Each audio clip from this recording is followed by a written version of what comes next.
monsoon is delayed by few days this year, and we are expecting onset of monsoon over Goa in coming 4 to 5 days. And seasonal rainfall will be normal, and coming 2 days there will be light showers at isolated places. We are expecting 17, 18, 19, 20 and 21st. We are expecting isolated heavy rainfall. मजगतीं नेटाच्या वाऱ्यान गावण्या पाटण्या झाड पडून लायटीचे 2 खांबे मोडले. खात्यान सांज मेरेन लायट जाग्यार घाली. सो 8 पडलेले. 8 लॉस म्हणजे मेजर लॉस म्हणजे ते आता आडो बिडो कंपाऊंड मोडला तेचेलो आणि बाकीचे ते डिपार्टमेंटाचे खूप लॉस जातले भितर. एक दोन तरी खांबे गेले आसतात. लायटीचे खांबे जाले.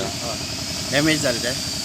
आता तुमकां लायट केन्ना पर्यंत? लायट आतां आमकां तेंच्यांनी सांज सुद्दां क्लियर करून दिता अशें म्हटलां. व्हडलीं व्हडलीं झाडां आसा ही 30-40 वर्सांची अशीं झाडां आहा. तांचेर कोणाचें लक्ष अशें कोणाचेंच ना. प्रुडंटा खातीर स्वप्नील तारिये आनी विवेक प्रभू.